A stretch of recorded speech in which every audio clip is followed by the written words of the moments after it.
ಕಾಮ ಎನ್ನುವ ಶಬ್ದಕ್ಕೆ ಕೆಟ್ಟ ಅರ್ಥವನ್ನು ತಿಳಿಬೇಡಿ. ಕಾಮ ಎಂಬ ಶಬ್ದಕ್ಕೆ ಅರ್ಥವೇನು? ಭೋಗ, ಊಟ. ಯಾಕೆ ಮಾಡಬೇಕು ಊಟ? ವಿಷ್ಣು ವೈಷ್ಣವರ ಸೇವೆಗಾಗಿ ಮಾಡಬೇಕು.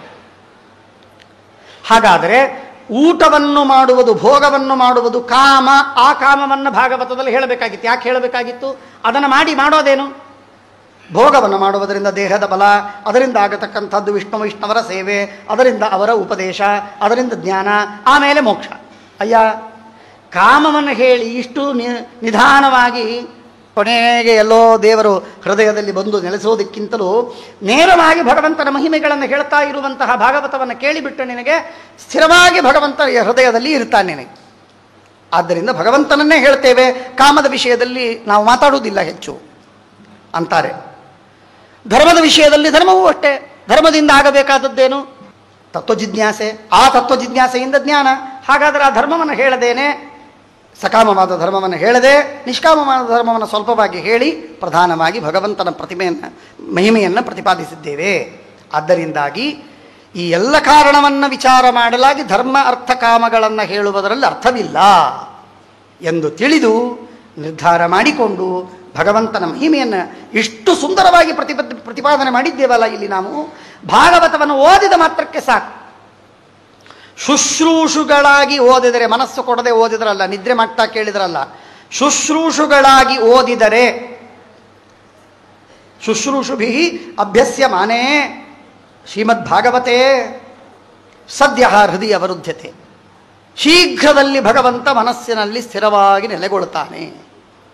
ಕೃತಿಭಿ, ಆ ಭಾಗವತವನ್ನು ಮೆಲಕಾಕಿ ಮೇಲಿಂದ ಮೇಲೆ ಚಿಂತನೆ ಮಾಡಿ ಅದರ ಅರ್ಥವನ್ನು ತಿಳಿದು ಭಾರೀ ಅದರಲ್ಲಿ ಕೃಷಿ ಮಾಡಿ ಅದರ ಉಪಾಸನೆಯನ್ನು ಮಾಡಿ ಉತ್ತಮವಾದ ರೀತಿಯಲ್ಲಿ ಸಾಧನೆಯನ್ನು ಮಾಡಿಕೊಂಡು ಪಕ್ವನಾಗಿರುವಂತಹ ವ್ಯಕ್ತಿ ಭಾಗವತವನ್ನು ಅಧ್ಯಯನ ಮಾಡಿದರೆ ಆಗೋದೇನು?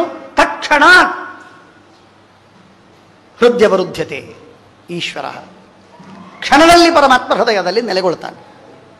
ಭಾಗವತವನ್ನು ಹೇಳುವಾಗ ಪಕ್ವರಾದವರು ಅನೇಕ ಇರ್ತಾರೆ, ನಾವು ನೋಡ್ತಿರ್ತೇವೆ. ಕೆಲವರು ಭಗವಂತನ ಮಹಿಮೆಯನ್ನು ವರ್ಣನೆ ಮಾಡ್ತಾ ಇರುವಾಗ ಆನಂದ ಪಡ್ತಾರೆ. ಅವರಿಗಾಗುವ ಆನಂದಕ್ಕೆ ಇತಿಮಿತಿಗಳೇ ಇರುವುದಿಲ್ಲ. ಕಣ್ಣಲ್ಲಿ ನೀರು ಹರಿತದೆ, ಶಬ್ದಗಳು ಬರುವುದಿಲ್ಲ, ಮೈ ರೋಮಾಂಚವಾಗ್ತದೆ, ಆನಂದವಾಗಿರ್ತದೆ, ಪ್ರಸನ್ನ ಮುಖವಾಗಿರ್ತದೆ. ಅವರು ಆನಂದ ಅನುಭವಿಸುವುದೇ ಬೇರೆ. ಅದಿಲ್ಲದೆ ಒತ್ತಾಯದಿಂದ ಕೇಳಬೇಕು ಅಂತನ್ನೋದಕ್ಕೆ ಏನೋ ತಿಳಿತೇನೋ, ಆನಂದ ಆಯ್ತೋ ಇಲ್ಲೋ ಅಂದರೆ ಎಂದೆಂದಿಗೂ ಅವನಿಗೆ ನಕ್ಕದ್ದೇ ಇಲ್ಲವೇನೋ ಅಂತನ್ನುವಂತೆ ನಗುತ್ತಾನೆ ನಮ್ಮ ದಾಕ್ಷಿಣ್ಯಕ್ಕೆ. ಆದ್ದರಿಂದ ಆನಂದವಾಗಬೇಕು. ಭಗವಂತನ ವಿಷ್ಣು ರಹಸ್ಯದಲ್ಲಿ ಹೇಳುತ್ತಾರೆ, ಭಗವಂತನ ಮಹಿಮೆಯನ್ನು ಹೇಳಿದಾಗ ಆನಂದ ಯಾರಿಗಾಗತ್ತೆ ಅವನು ಸಾತ್ವಿಕ. ಆದ್ದರಿಂದ ಸದ್ಯೋ ಹೃದಯವರುದ್ಧತೆ ಕೃತಿಭಿ ಶುಶ್ರೂಷುಭಿಸ್ತಕ್ಷಣ. ನಿರ್ಮತ್ಸರರಾದ ಸಜ್ಜನರು ಅಧಿಕಾರಿಗಳು. ಧರ್ಮ ಇದು ಅವಾಂತರ ವಿಷಯ, ಪ್ರಧಾನವಾಗಿ ಭಗವಂತನೇ ವಿಷಯ. ಶಿವ ಮೋಕ್ಷ ತಾಪತ್ರಯ ಉನ್ಮೂಲನೆ ಎನ್ನುವುದೇ ಪ್ರಯೋಜನ. ಅಂಥದ್ದು ಈ ಭಾಗವತಕ್ಕೆ. ಅಧಿಕಾರ, ಫಲ ಮತ್ತು ಪ್ರತಿಪಾದ್ಯವಾದ ವಸ್ತುವನ್ನು ಸ್ಮರಣೆ ಮಾಡಿ ಯಾರು ಗ್ರಂಥವನ್ನು ಪ್ರಾರಂಭ ಮಾಡ್ತಾರೋ ಅವರಿಗೆ ಭಗವಂತ ಮಹತ್ ಫಲವನ್ನು ಕೊಡ್ತಾನೆ ಅಂತನ್ನುವುದು ಶಾಸ್ತ್ರ. ಆದ್ದರಿಂದ ನಿಗಮಕಲ್ಪತರೋರ್ಗಲಿತಂ ಫಲಂ ಶುಕಮುಖಾದ ಮೃತದ್ರವ ಸಂಯುತಂ ಪಿಬತ ಭಾಗವತಂ ರಸಮಾಲಯಂ ಮುಹುರಹೋ ರಸಿಕಾ ಭುವಿ ಭಾವುಕಾಹ. ಬಹಳ ಸುಂದರವಾಗಿರುವಂತಹ ಮಾತನ್ನು ಹೇಳ್ತಾರೆ. ನಿಗಮಕಲ್ಪತರೋರ್ಗಲಿತಂ ಫಲಂ. ಭಾಗವತ ಅಂತನ್ನುವುದೇನಿದೆ ನೋಡಿ, ಬಹಳ ವಿಚಿತ್ರವಾಗಿದೆ. ನಿಗಮಕಲ್ಪತರು, ನಿಗಮ ಅಂದರೆ ವೇದ, ಅದು ಕಲ್ಪತರು. ಯಾಕೆಂದರೆ ನೀನು ಬೇಡಿದ ಇಷ್ಟಾರ್ಥವನ್ನು ಕೊಡ್ತದೆ, ಸ್ವರ್ಗಾದಿಗಳನ್ನು ಕೊಡ್ತದೆ, ಮೋಕ್ಷವನ್ನು ಕೊಡ್ತದೆ. ನಿಷ್ಕಾಮವಾಗಿ ಕರ್ಮವನ್ನು ಮಾಡಲಿಕ್ಕೂ ಹೇಳಿದೆ, ಸಕಾಮವಾಗಿ ಕರ್ಮವನ್ನು ಮಾಡುವುದಕ್ಕೂ ಹೇಳಿದೆ ಅದು. ಹಾಗಾಗಿ ಸಕಾಮ ಕರ್ಮವನ್ನು ಮಾಡಿಬಿಟ್ಟವರಿಗೆ ಸ್ವರ್ಗಾದಿಗಳು ಸಿಗ್ತದೆ, ಐಶ್ವರ್ಯ, ಐಹಿಕ ಭೋಗ ಇತ್ಯಾದಿಗಳು ಸಿಗ್ತದೆ. ಜೊತೆಗೆ ನಿಷ್ಕಾಮವಾಗಿ ಕರ್ಮವನ್ನು ಮಾಡಿ ಭಗವಂತನ ಆರಾಧನೆಯಿಂದ ಮೋಕ್ಷವನ್ನು ಪಡೀಲಿಕ್ಕೆ ಸಾಧ್ಯ. ಆದ್ದರಿಂದ ಕಲ್ಪತರು ಯಾವುದು? ವೇದ. ವೇದವೆನ್ನುವುದು ಕಲ್ಪತರು. ಆ ವೇದವೆನ್ನುವಂತಹ ಕಲ್ಪತರುವಿಗೆ ಇರುವಂತಹ ಅನೇಕ ಹಣ್ಣುಗಳು. ಮೂಲ ರಾಮಾಯಣ ಒಂದು, ಮಹಾಭಾರತ ಮತ್ತೊಂದು, ಪಂಚರಾತ್ರ ಇನ್ನೊಂದು, ಸಾವಿರಾರು ನೂರಾರು ಸಂಹಿತೆಗಳು ಪಂಚರಾತ್ರದಲ್ಲಿ. ಇದೆಲ್ಲವೂ ಆ ವೇದದ ಹಣ್ಣುಗಳು. ಆದಿಭಾಗವತ ಅದು ಒಂದು ಹಣ್ಣು. ಆಮೇಲೆ 18 ಪುರಾಣಗಳು, ಅದರಲ್ಲಿ 6 ಸಾತ್ವಿಕ ಪುರಾಣಗಳು, ಅದು ಹಣ್ಣುಗಳೇ, ಅದು ಎಲ್ಲ ಹಣ್ಣುಗಳೇ. ಹೀಗೆ ವೇದಗಳಿಗೆ ಅನೇಕ ವಿಧವಾದ ಹಣ್ಣುಗಳಿವೆ. ಅವುಗಳಲ್ಲಿ ನಿಗಮ ಕಲ್ಪತರೋಹೋ ಗಲಿತಂ ಫಲಂ, ಒಂದು ಫಲವನ್ನು ಕೆಳಗಿಳಿಸಿ ಕೊಟ್ಟಿದ್ದಾರೆ. ನಾನು ಕೆಳಗಿಳಿಸಿದ ಹಣ್ಣು. ಗಲಿತಂ ಅಂದರೆ ಕೆಳಗೆ ಬಿದ್ದ ಅಲ್ಲ, ತನ್ನಷ್ಟಕ್ಕೆ ತಾನೇ ಬಿದ್ದ ಅಲ್ಲ, ವೇದವ್ಯಾಸ ದೇವರು ಕೊಟ್ಟ, ಬೀಳಿಸಿದ, ನಿಮಗಾಗಿ ಕೊಟ್ಟ ಹಣ್ಣು ಫಲಂ. ಏನದು? ಭಾಗವತಂ. ಶುಕಮುಖಾದ ಮೃತದ್ರವ ಸಂಯುತಂ. ಶುಕಮುಖಾದ ಮೃತದ್ರವ ಸಂಯುತಂ ಅಂದರೆ ಶುಕ ತಿಂದರೆ ಅದು ರುಚಿ ಇರ್ತದೆ ಅಂತನ್ನುವ ಮಾತಿರಲಿ, ಅದು ಹಣ್ಣಿಗೆ. ಆದರೆ ಇಲ್ಲಿ ಶುಕಾಚಾರ್ಯರು ಇದನ್ನು ಆಸ್ವಾದನ ಮಾಡಿದ್ದಾರೆ ಅಂತನ್ನುವುದು ಅಷ್ಟೇ ಮಾತ್ರವಲ್ಲ, ಇದರಲ್ಲಿ ವಿಶೇಷವಿದೆ. ಏನದು ಅಂದರೆ ಅಮೃತದ್ರವ ಸಂಯುತಂ. ಅಮೃತ ಅಂದರೆ ವೇದ, ವೇದದ ದ್ರವ ರಸ. ಆ ಅಮೃತದ ವೇದದ ರಸವೇನಿದೆ ನೋಡಿ, ಅದು ಭಾಗವತದಲ್ಲಿ ಓತಪ್ರೋತವಾಗಿದೆ ಅಂತ ಹೇಳಿ ಶುಕಾಚಾರ್ಯರು ತೋರಿಸಿಕೊಟ್ರು. ಇದೇ ಅಮೃತದ್ರವ ಸಂಯುತತ್ವ. ಆ ವಿಧವಾದ ವೇದದ ಅರ್ಥವೆಲ್ಲ ಭಾಗವತದಲ್ಲಿ ಅಡಕವಾಗಿದೆ ಎಂದು ತಿಳಿಸಿಕೊಟ್ಟ ಆ ಶುಕಾಚಾರ್ಯರು. ಹಾಗಾಗಿ ಈ ಭಾಗವತ ಅತ್ಯಂತ ಮಾನ್ಯವಾಗಿದೆ. ಶುಕಮುಖಾದ ಅಮೃತದ್ರವ ಸಂಯುತಂ ಇಂಥ ಭಾಗವತಂ. ಅದರ ತಾತ್ಪರ್ಯವನ್ನು ತಿಳಿಬೇಕಪ್ಪ. ಭಾಗವತವನ್ನು ಕೇವಲ ನೀವು ಶಬ್ದಾರ್ಥ ಮಾಡಿಕೊಂಡು ಅದರ ಮೂಲ ತಾತ್ಪರ್ಯವನ್ನು ತಿಳಿದೇ ಇದ್ರೆ ಏನು ಪ್ರಯೋಜನ? ಹಾಗಾಗಿ ಇದರ ಪ್ರಧಾನ ಪ್ರತಿಪಾದ್ಯವಾದಂತಹದ್ದೇನು ಅನ್ನುವುದನ್ನು ತಿಳಿಬೇಕು. ಆ ತಾತ್ಪರ್ಯವೇ ರಸ. ಆ ರಸರೂಪನಾದವನು ಭಗವಂತ. ರಸೋ ವೈ ಸಹ, ಅವನನ್ನು ಚೆನ್ನಾಗಿ ತಿಳಿಬೇಕು. ಪಿಬತ, ಪಾನ ಮಾಡಿ. ಪಾನ ಮಾಡೋದು ಅಂದ್ರೇನು? ಘಟ ಘಟ ಘಟ ಘಟ ಅಂತ ಕುಡಿಯೋದು. ಅರ್ಥಾತ್ ಆ ಪಾನ ಅಂತಂದ್ರೆ ತಿನ್ನೋದು ಅಂದ್ರೆ ಸ್ವಲ್ಪ ಸ್ವಲ್ಪ ತಿಂತೀವಿ, ಹಾಗಲ್ಲ. ಇದು ಭಾಗವತವನ್ನು ರಸವನ್ನು ವಿಶೇಷವಾಗಿ ಬಹಳಷ್ಟು ಕೇಳಿ, ಬಹಳಷ್ಟು ಕೇಳಿ, ಬಹಳಷ್ಟು ಕೇಳಿ.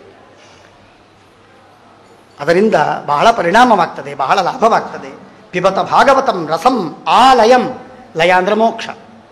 ಮೋಕ್ಷವಾಗುವವರೆಗೆ, ಲಿಂಗದೇಹ ಭಂಗವಾಗುವವರೆಗೆ ಪಿಬತ, ಕುಡಿರಿ. ಆಲಯಂ ಪಿಬಥ. ಮೋಕ್ಷವಾದ ಮೇಲೆ ಅನಂತ ಕಾಲದ ಮೋಕ್ಷದವರೆಗೆ ನೀವು ಕುಡದೆ ಕುಡಿತೀರಿ. ಪಿಬಥ ಮೊದಲನೇದ್ದು. ಪಿಬತ ಕುಡಿರಿ, ಅದು ವಿಧಿ. ವಿಧಿಯಲ್ಲಿವರೆಗೆ ಮೋಕ್ಷವಾಗುವವರೆಗೆ, ಲಿಂಗದೇಹ ಭಂಗವಾಗುವವರೆಗೆ. ಮೋಕ್ಷವಾದ ಮೇಲೆ ವಿಧಿ ಇಲ್ಲ, ಆದರೆ ಕುಡದೆ ಕುಡಿತೀರಿ ನೀವು. ಜಾತವಿದ್ಯಾಂ ಬ್ರಹ್ಮಾತ್ವೋ ವದತಿ ಜಾತವಿದ್ಯಾಂ. ಪೌರುಷೇಯವಾದ ವೇದಗಳನ್ನು ಕೂಡ, ಪೌರುಷೇಯವಾದಂತಹ ಗ್ರಂಥಗಳನ್ನು ಕೂಡ ಓದುವ ಬ್ರಹ್ಮದೇವರಿದ್ದಾರೆ ಅಂತನ್ನುವುದನ್ನು ನಾವು ಕೇಳ್ತೇವೆ ಮೋಕ್ಷದಲ್ಲಿ. ಹಾಗೆ ಭಾಗವತವನ್ನು ಓದ್ತೀರಿ. ಪಿಬತ ಭಾಗವತಂ ರಸಮಾಲಯಂ ಮುಹುರಹೋ ರಸಿಕಾಹ ಭುವಿ ಭಾವುಕಾಹ. ಭಾವುಕಾಹ ಭಕ್ತಿ ಉಳ್ಳವರು, ಭಾವಶೀಲರಾದವರು. ಕೆಲವರು ನಿರ್ವಿಕಾರ. ನಾನು ಭಾಗವತ ವೇದವ್ಯಾಸ ದೇವರು ಭಾಗವತವನ್ನು ರಸವನ್ನು ಕುಡಿಯೋದಕ್ಕೆ ಯಾರಿಗೆ ಹೇಳಿದರು ಅಂದರೆ ಭಾವುಕರಿಗೆ ಹೇಳಿದರು. ಅಭಾವುಕರಿಗೆ ಏನೇನು ವಿಕಾರವಾಗುವುದಿಲ್ಲ. ದೇವರು ದಶಾವತಾರ ತಂದರೆ ಏನೂ ವಿಕಾರವಾಗಿಲ್ಲ. ನಾವು ಏನು ಪ್ರವಚನ ಹೇಳಿದರೆ ಏನು ವಿಕಾರವಾಗತ್ತೆ ಅವರಿಗೆ? ಏನು ವಿಕಾರವಾಗೋದು. ನಿರ್ವಿಕಾರ ತಮ್ಮ ಶ್ರೀಮದ್ ಗಾಂಭೀರ್ಯದಲ್ಲಿ ಕೂತಿರ್ತಾರೆ. ಪ್ರವಚನ ಕೇಳುವಾಗ ಅಂತ ನನ್ನ ಅಭಿಪ್ರಾಯವಲ್ಲ, ಮನಸ್ಸಿನಲ್ಲಿ ಅವರಿಗೆ ವಿಕಾರವಾಗಬೇಕು. ಆಗದೇ ಇದ್ದರೆ ಆ ಮನುಷ್ಯ ಭಾವುಕನಲ್ಲ. ಭಾಗವತ ತಾತ್ಪರ್ಯವನ್ನು ತಿಳಿದುಕೊಳ್ಳುವಂತಹ ಕೆಲವರಿಗೆ ಈ ಜೋಕ್ಸ್ ಮಾಡಿದರೆ ಅರ್ಥವಾಗುವುದಿಲ್ಲ. ಆ ಜೋಕಿನಲ್ಲಿ ಒಂದು ರಸ ಇರ್ತದೆ, ಅಷ್ಟನ್ನು ತಿಳ್ಕೋಬೇಕು. ಅದನ್ನು ಬಿಟ್ಟು ಜಗಳಕ್ಕೆದ್ರೆ ಆ ಜೋಕಿನ ಜೋಕತ್ವವೇ ಹೋಗ್ತದೆ. ಹಾಗಾಗಿ ಆ ಜೋಕು ಅಂತ ಜೋಕಿಲರ್ ಅಂತ ಹೇಳಿ ಅದನ್ನು ಅರ್ಥ ಮಾಡ್ಕೊಂಡು ಬಿಟ್ಬಿಡ್ಬೇಕು. ಅದನ್ನು ಅವನು ಯಾರು ಅದರ ತಾತ್ಪರ್ಯವನ್ನು ತಿಳಿತಾನೆ ನೋಡಿ, ಅವನು ರಸಿಕ. ಅದನ್ನು ತಿಳಿದೆ ನೀನು ಹೀಗೆ ಯಾಕಂದಿ ಅಂತ ಹೇಳಿ ಜಗಳಕ್ಕೆ ಹೊರಟ್ರೆ. ಆದ್ದರಿಂದ ಅದಕ್ಕಾಗಿ ಹೇಳ್ತಾರೆ ರಸಿಕಾಹ, ರಸವನ್ನು ತಿಳಿದುಕೊಳ್ಳುವ, ಭಾಗವತವನ್ನು ಅಧ್ಯಯನ ಮಾಡುವಾಗ ರಸವನ್ನು ತಿಳಿದುಕೊಳ್ಳುವಂತಹ ಸಾಮರ್ಥ್ಯವನ್ನು ಪಡೆದ ನೀವೆಲ್ಲ ಭಾವುಕರಾದ, ಭಾವ ತುಂಬಿದ ಜನ ನೀವೆಲ್ಲ ಭಾಗವತವನ್ನು ಓದಿಯಪ್ಪ. ಇಂಥ ರಸ ನಿಮಗೆ ಇನ್ನೊಂದು ಕಡೆಗೆ ಸಿಗುವುದಿಲ್ಲ. ಅಂದರೆ ಹಾಗಾದರೆ ನಿಗಮಕಲ್ಪತರೋರ್ಗಲಿತಂ ಫಲಂ ಅಂತ ಹೇಳಿದಾಗ ನಿಗಮಕಲ್ಪತರು ಅದು ಕೇವಲ ಒಣಗಿನ ಗಿಡ, ಅದರಲ್ಲಿ ಇನ್ನೇನು ಸ್ವರಸ್ಯ ಇಲ್ಲ. ಇದು ಗಲಿತವಾದ ಫಲ, ಶುಕಮುಖಾದ ಮತದ್ರವ ಸಂಯುತ, ಇದು ಬಹಳ ಶ್ರೇಷ್ಠ. ಹಾಗಾದರೆ ಇದನ್ನೇ ಓದಬೇಕು. ಮಹಾಭಾರತ ಓದಬಾರದು, ಪಂಚರಾತ್ರ ಓದಬಾರದು, ಮೂಲರಾಮಾಯಣ ಓದಬಾರದು, ಇನ್ನನೇಕ ಗ್ರಂಥಗಳನ್ನು ಓದಬಾರದು ಅಂತ ಅರ್ಥವಾಯಿತಾ? ಅಲ್ಲ. ಶ್ರೀಮದಾಚಾರ್ಯರು ಬಹಳ ತೂಕದಿಂದ ಹೇಳ್ತಾರೆ. ಶ್ರೀಮದಾಚಾರ್ಯರು ಬಹಳ ತೂಕದಿಂದ. ಆಚಾರ್ಯರಂತಹ ಆಚಾರ್ಯರು ಜಗತ್ತಿನಲ್ಲಿ ಯಾರೂ ಇಲ್ಲ. ಅದ್ಭುತವಾದ ರೀತಿಯಲ್ಲಿ ತೂಕದಿಂದ ದೇವತೆಗಳಲ್ಲಿ, ಜೀವರಾಶಿಗಳಲ್ಲಿ, ಗ್ರಂಥಗಳಲ್ಲಿ ತಾರತಮ್ಯ ಅಂದರೆ ತಾರತಮ್ಯ. ಆಚಾರ್ಯರು ಹೇಳ್ತಾರೆ ಧರ್ಮ ಪುಷ್ಪ ಸ್ಪರ್ಥ ಪತ್ರ. ಇದೆಲ್ಲ ವಿಸ್ತಾರ ಮಾಡಲಿಕ್ಕೆ ಹೊತ್ತಿಲ್ಲ. ನಿಜವಾಗಿ ಪ್ರತ್ಯೇಕವಾಗಿ ಅಧ್ಯಯನ ಮಾಡಬೇಕಾದದ್ದು. ಶಾತಿತಾನಿ ಫಲಾನೀಹ ಕೃಷ್ಣದ್ವೈಪಾಯನೇತು ಭಾರತಾದೀನಿ ಯಾನೀಹ ತಥಾ ಭಾಗವತಂ ಭುವಿ. ಭಾರತಾದಿಗಳೂ ಇವೆ. ಅವು ನಿಮಗೆ ನಲಕದೇ ಇದ್ದಾಗ ಭಾಗವತವನ್ನು ಓದಿಕೊಳ್ಳಿ. ಅದನ್ನೂ ಓದಬೇಕು ಮತ್ತೆ ಅಂತ ಹೇಳಿ ಶ್ರೀಮದಾಚಾರ್ಯರು ಹೇಳ್ತಾರೆ. ಹೀಗೆ ಭಾಗವತವನ್ನು ಓದುವುದಕ್ಕೆ ನಮ್ಮೆಲ್ಲರಿಗೆ ವಿಧಾನ ಮಾಡಿ ವೇದವ್ಯಾಸ ದೇವರು ಅದರಲ್ಲಿ ನಮ್ಮನ್ನು ತೊಡಗಿಸ್ತಾರೆ. ಆಗ ಋಷಿಗಳೆಲ್ಲ ಸೂತಾಚಾರ್ಯರಿಗೆ ಪ್ರಶ್ನೆಯನ್ನು ಕೇಳ್ತಾ ಇದ್ದಾರೆ. ತಾವು ಇತಿಹಾಸಗಳನ್ನು ಪುರಾಣಗಳನ್ನು ಅಧ್ಯಯನ ಮಾಡಿ ಧರ್ಮಶಾಸ್ತ್ರಗಳನ್ನು ಅಧ್ಯಯನ ಮಾಡಿದ್ದೀರಿ. ಅಧ್ಯಯನ ಮಾಡಿದ್ದು ಮಾತ್ರವಲ್ಲ, ಉಪದೇಶವನ್ನು ಮಾಡಿದ್ದೀರಿ. ಸರ್ವಜ್ಞರಾಗಿರುವ ವೇದವ್ಯಾಸ ದೇವರು ತಿಳಿದದ್ದು ಏನೋ ಬ್ರಹ್ಮಾದಿಗಳು ಅದನ್ನು ತಿಳಿದಿಲ್ಲ. ಬ್ರಹ್ಮಾದಿಗಳೇನು ತಿಳಿದಿದ್ದಾರೆ ಅದನ್ನು ರುದ್ರಾದಿಗಳು ತಿಳಿದಿಲ್ಲ. ಮೇಲಿನ ದೇವತೆಗಳು ತಿಳಿದಂತಹ ಎಲ್ಲ ವಿಷಯವನ್ನು ಕೆಳಗಿನ ದೇವತೆಗಳು ಋಷಿಗಳು ತಿಳಿದಿಲ್ಲ. ನಿಮ್ಮ ಯೋಗ್ಯತೆಗೆ ತಕ್ಕಂತೆ ಅವರ ಅನುಗ್ರಹದಿಂದ ನೀವು ಎಷ್ಟೋ ವಿಷಯವನ್ನು ತಿಳಿದಿದ್ದೀರಿ. ನೀವು ಅಂಥ ತಾವು ನಮಗೆ ದಯವಿಟ್ಟು ಎಲ್ಲವನ್ನು ನಮಗೆ ಉಪದೇಶ ಮಾಡಿಬಿಡಿ. ತತ್ಸರ್ವಂ ತತ್ವತಸ್ತದನುಗ್ರಹ. ತತ್ವತಃ ತಾವು ತಿಳಿದಿರಿ, ಯಥಾರ್ಥವಾಗಿ ತಿಳಿದಿದ್ದೀರಿ ಮಾತ್ರವಲ್ಲ, ಎಲ್ಲವನ್ನೂ ತಿಳಿದಿದ್ದೀರಿ. ಬ್ರೂಯುಸ್ನಿಗ್ಧಸ್ಯ ಶಿಷ್ಯಸ್ಯ ಗುರವೋ ಗುಹ್ಯಮಪ್ಯುತ. ಗುರುಗಳ ವಿಶೇಷವಾಗಿ ಸ್ನೇಹಕ್ಕೆ ಪಾತ್ರನಾಗಿರುವಂತಹ ವ್ಯಕ್ತಿಗೆ ಗುರುಗಳು ಎಲ್ಲ ಗುಟ್ಟುಗಳನ್ನು ಬಿಡಿಸಿ ಹೇಳಿಬಿಡ್ತಾರೆ, ಉಪದೇಶ ಮಾಡಿ ಬಿಡ್ತಾರೆ. ಯಾವುದನ್ನು ಉಳಿಸಿಕೊಳ್ಳುವುದಿಲ್ಲ. ಯಾಕೆಂದರೆ ಅವನು ಶಿಷ್ಯ, ಸ್ನಿಗ್ಧ ಭಕ್ತಿ ಮಾಡ್ತಾನೆ, ವಿಶಿಷ್ಟ ಭಕ್ತಿ ಮಾಡ್ತಾನೆ. ಅಂದರೆ ಆ ಗುರುಗಳನ್ನು ಒಲಿಸಿಕೊಂಡಾಗ ಗುರುಗಳೆಲ್ಲವನ್ನು ಹೇಳಿಬಿಡ್ತಾರೆ. ಅಂಥ ಉತ್ತಮವಾದಂತಹ ತಾವು ಮಹಾನುಭಾವರು.